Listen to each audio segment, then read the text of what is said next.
Hello மக்களே, welcome back to your coaching session. இன்னைக்கு நம்ம ரொம்ப காம்ப்ளிகேட்டடான ஒரு விஷயத்த சூப்பர் சிம்பிளா பிரேக் டவுன் பண்ண போறோம். என்னன்னா, உலகத்துல எங்கேயோ நடக்கிற ஒரு யுத்தத்துக்கும் நம்மளோட டெய்லி லைஃபுக்கும் என்ன சம்பந்தம், அதை புரிஞ்சுக்கிறதுக்கு வாங்க நம்ம சேர்ந்து ஒரு பவர்ஃபுல் டூல் கிட்டே கிரியேட் பண்ணலாம். கரெக்டா சொன்னீங்க. நீங்க டெய்லி ஃபேஸ் பண்ற ப்ராப்ளம்ஸ் இருக்கும்ல. ஃபார் எக்ஸாம்பிள், இந்த பெட்ரோல் விலை ஜாஸ்தியாகிருக்கே, அதோட ரூட் காசு பார்க்க சம்பந்தமே இல்லாத மாதிரி தோன்ற அந்த ஈரான் கான்ஃப்ளிக்ட்ல தான் இருக்கு. எப்படி நீங்க போடுற பெட்ரோலும் ஈரானும் கனெக்ட் ஆகுதுன்னு தான் இன்னைக்கு நம்ம பார்க்க போறோம். சூப்பர். ஸோ இதான் நம்ம இன்னைக்கு செஷனோட ரோட் மேப். ஒரு யுத்தம் எப்படி பர்சனலாக நம்ம பாக்கெட் அஃபெக்ட் பண்ணதுலேருந்து ஸ்டார்ட் பண்ணி military tactics, nuclear politics, global எக்கனாமின்னு ஸ்டெப் பை ஸ்டெப்பாக போய் முடிவில் நீங்கள் எந்த ஒரு உலக நிகழ்வையும் அனலைஸ் பண்ணுற அளவுக்கு ஒரு சூப்பர் டூல் கிட்டோட வெளியே வருவீங்க. ரெடியா? Let's get started. ஓகே, நம்ம ஃபர்ஸ்ட் செக்ஷன், வார் ஹிட்ஸ் ஹோம். கண்டிப்பா இது ரொம்ப முக்கியம். இன்னும் நிறைய பேர் நினைக்கிறாங்க யுத்தம்னா அது டிவியில் பார்க்குற நியூஸ் மட்டும்தான்னு. நோ வே, அது உண்மை இல்லை. அது உங்க வாலெட்டை, உங்க பாக்கெட்டை டைரக்டா ஹிட் பண்ணும். உங்க வீட்டில் யூஸ் பண்ற அந்த குக்கிங் கேஸ் சிலிண்டரோட விலையில அது தெரியும். ஸோ நம்ம டெய்லி லைஃப்ல இதோட தாக்கம் ரொம்ப ரொம்ப பெருசு. இதை கொஞ்சம் கவனிங்க. ஒரு காயினுக்கு ரெண்டு பக்கம் இருக்கிற மாதிரி ஒரே கான்ஃப்ளிக்ட்டுக்கு ரெண்டு ஸ்டோரி இருக்கு. ஒரு பக்கம் இன்டர்நேஷனல் மீடியால பாத்தீங்கன்னா சமாதான பேச்சுவார்த்தை, சீஸ்ஃபயரு, பீஸ்ஃபுல்லா நியூஸ் வரும்.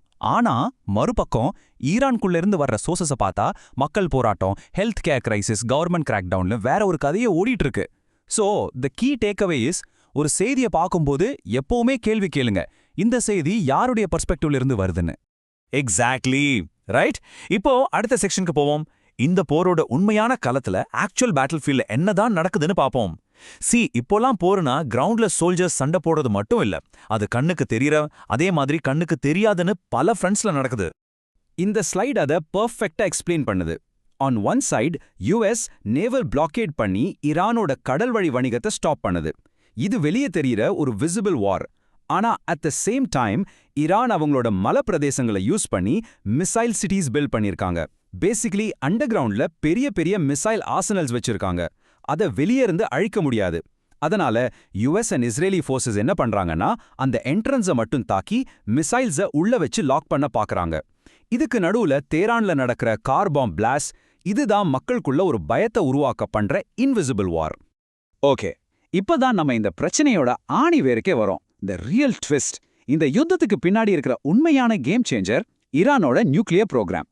இதுதான் இந்த லோக்கல் கான்ஃப்ளிக்ட ஒரு குளோபல் கிரைசிஸா மாத்துற ஒரு விஷயம். இங்க ஒரு முக்கியமான டெக்னிக்கல் டர்ம் வருது, யுரேனியம் என்ரிச்மெண்ட். டோன்ட் வரி, ரொம்ப சிம்பிள் தான். பேசிக்கலி இது யுரேனியமோட சக்தியை அதிகரிக்கிற ஒரு ப்ராசஸ். அதை 20%க்குள்ள என்ரிச் பண்ணா அதை வச்சு கரண்ட் தயாரிக்கலாம், நம்ம வீட்டுக்கு வெளிச்சம் வரும், பீஸ்ஃபுல் பர்பஸ்.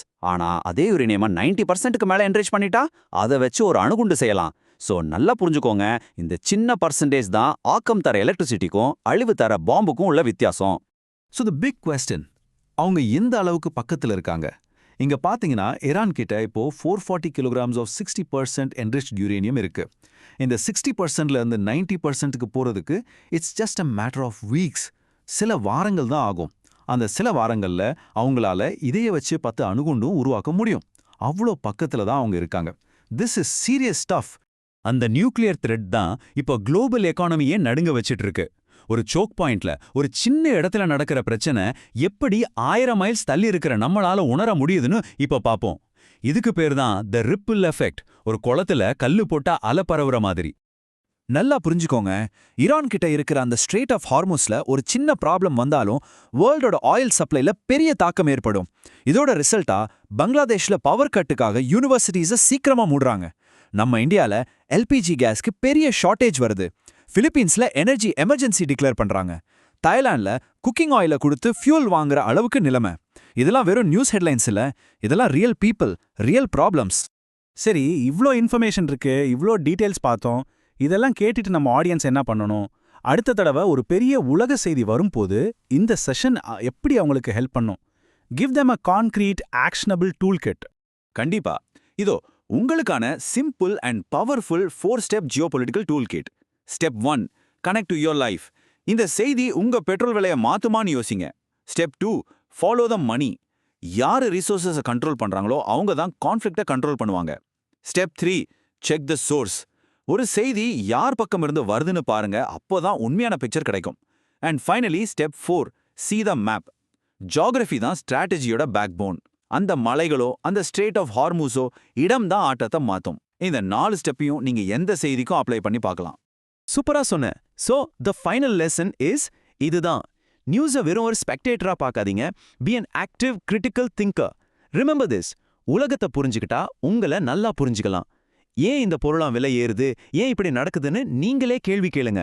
அப்போதான் நீங்க ப்ரிப்பேர்டா இருப்பீங்க. சோ அடுத்த தடவை நியூஸ் பார்க்கும்போது இந்த டூல் கிட்ட யூஸ் பண்ணி பாருங்க. உங்க முதல் அடியை இன்னிக்கே எடுத்து வைங்க.